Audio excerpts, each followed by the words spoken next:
ஓம் ஸ்ரீ குருப்யோ நமக. நன்றாக குரு வாழ்க, குருவே துணை.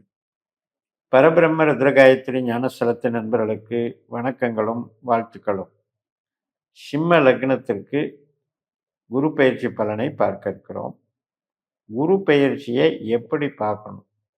எல்லாரும் பார்க்கலாமா? எல்லாருக்குமே குரு பயிற்சி வேலை செய்யுமா அப்படின்னா, உங்க ஜாதகத்தின்படி உங்களுக்கு நடக்கக்கூடிய திசை, புத்தி, அந்தரம், சூட்சுமம், இந்த விஷயங்கள்ல குரு சம்பந்தப்பட்டிருந்தால் பாருங்கள். சம்பந்தப்பட்டிருந்தால் அப்படின்னா குருவனுடைய திசாபுத்தி அந்தரம் நடந்தணும். இல்லைன்னா குருவனுடைய நட்சத்திரத்துல உட்கார்ந்த கிரகம் ஏதாவது திசாபுத்தி நடத்தும் இல்லையா, அப்படி நடக்கணும். அவங்களுக்கு இது ஒர்க் அவுட் ஆகும். எல்லாரும் மற்ற திசை நடக்கிறவங்களோ மற்ற நட்சத்திரம் வாங்கி திசாபுத்தி அந்தரம் நடக்கிறவங்களுக்கோ இதுக்கு சம்பந்தம் இல்லை. இதுதான் இதில் இருக்கிற சூட்சுமம். இப்போ சிம்மத்துக்கு விரயத்துக்கு வந்திருக்காரு, 12ஆம் இடத்துக்கு வந்திருக்காரு அப்படின்னு நாம் பயப்பட வேண்டியது இல்லை. ஜூன் 2ஆம் தேதியிலிருந்து ஜூன் 18ஆம் தேதி வரைக்கும் அவருடைய சொந்த நட்சத்திரமான புனர்பூசத்தில் 4ஆம் பாதத்தில் போகிறதுனால 12ஆம் இடம்ங்கிறது செலவுகளை ஸ்ட்ராங்காக செய்வார். அந்த டைமு கொஞ்சம் வந்த உடனே திடீர் செலவுகள் அப்படின்றத கொஞ்சம் பண்ணுவார். அது இன்வெஸ்ட்மெண்ட்டாக கூட இருக்கலாம், அல்லது ஆரோக்கியத்துக்கான செலவுகளாக இருக்கலாம். எப்படியோ அந்த 16 நாளில் உங்களுக்கு இந்த தசாபுத்தி அந்தரத்தில் குரு சம்மந்தப்பட்டால் கண்டிப்பாக நடக்கும். சரி, அதுக்கப்புறம் என்ன ஆகும் அப்படின்னா, ஜூன் 18லேருந்து ஆகஸ்ட் 18 வரைக்கும் சனியினுடைய நட்சத்திரத்தில் போகிறார். நாமளோ சிம்மம், சனி நமக்கு எதிரி. அதுவும் இப்போ 8ஆம் வீட்டில் இருக்கிறார், அஷ்டம சனியாக இருக்கிறார். அப்போ இந்த அஷ்டம சனியினுடைய பங்களிப்பை குரு ஏற்றுக்கிட்டு அவர் வேலை செய்ய போகிறார். இப்போவும் திரும்பவும் சொல்கிறேன், உங்களுக்கு குருவனுடைய திசாபுத்தி அந்தரம் நடந்தால்தான் இந்த பாதிப்பு இருக்கும். அதை பார்த்துக்கோங்க.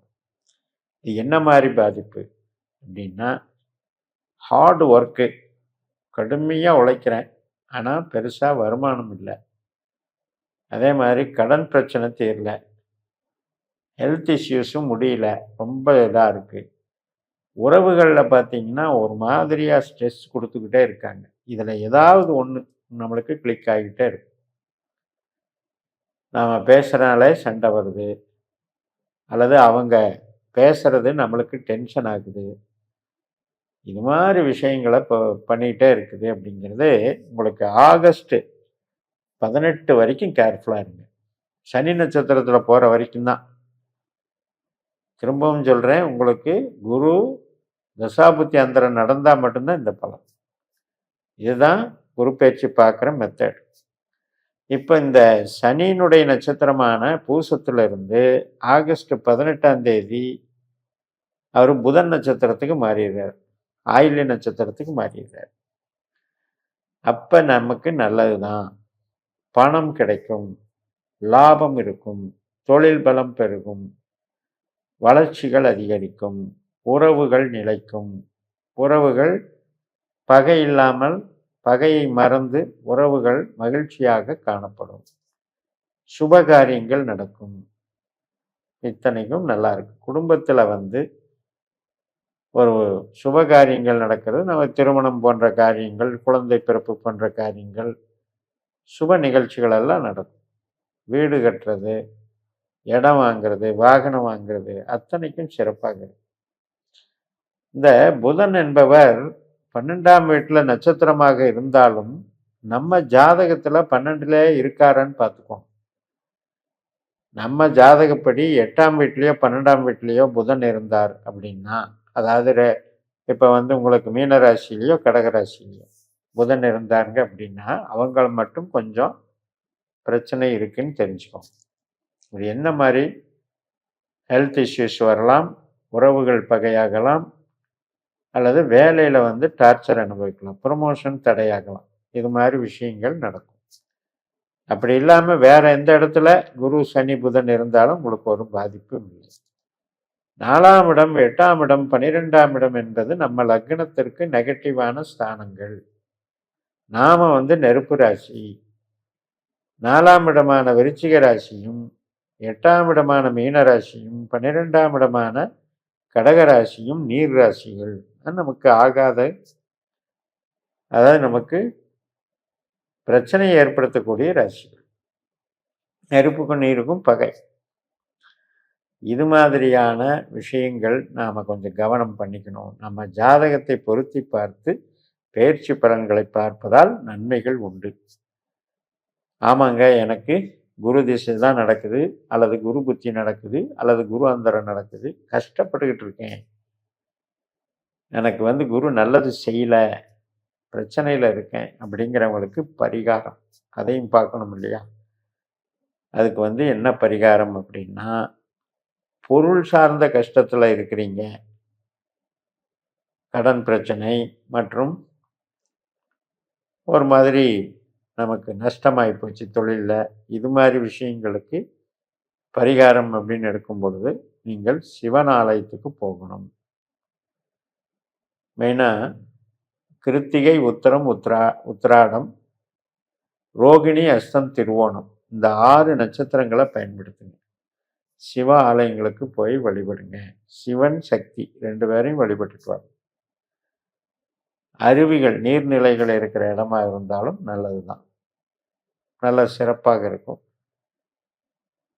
மிருகசிரீஷம், சித்திரை, அவிட்டம் இந்த 3 நட்சத்திர நாட்களில் முருகனை வழிபடுவதும் சிறப்பு.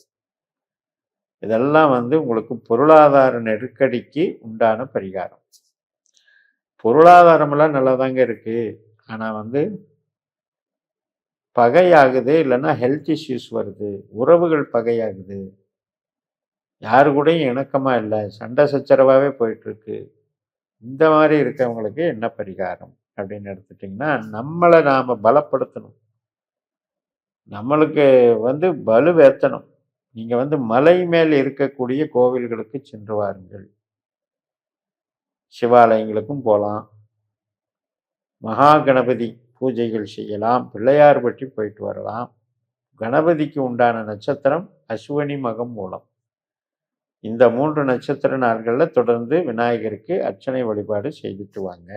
மனநலம் பாதிக்கப்பட்டவர்களுக்கு தான தர்மங்கள் செய்யுங்க. அதன் மூலம் உங்களுக்கு நல்ல ஒரு மாற்றம் கிடைக்கும், உறவுகள் பலப்படும். ஏன்னா கர்மா அப்படிங்கிறது இந்த கேது ரூபமாக நம்மளை தாக்குது. அதெல்லாமல் இந்த குருவனுடைய பொட்டன்ஷியல் அப்படிங்கிறதுல இந்த பாதிப்புகள் வரும்போது நமக்கு இதை செய்யும்போது கரெக்டாக. அதே மாதிரி பரணி நட்சத்திரம், பூர நட்சத்திரம், பூராட நட்சத்திரத்தில் ஸ்ரீரங்கம் போங்க. இங்கே தாயார் சன்னதியில் நெய் தீபம் ஏற்றி சாமர பூசாத்தி வழிபட்டுட்டு வாங்க. இதுதான் பரிகாரம் என்று சொல்லி நிறைவு செய்கிறேன். இந்த சேனலை சப்ஸ்கிரைப் பண்ணி ஷேர் பண்ணுங்கள். உங்கள் தனிப்பட்ட ஜாதக பலாபலன்களை என்னுடைய வாட்ஸ்அப் நம்பரில் தொடர்பு கொண்டு பலன் பெறுங்கள். உங்களிடமிருந்து விடைபெறுகிறேன். உங்கள் JMS. நன்றி, வணக்கம்.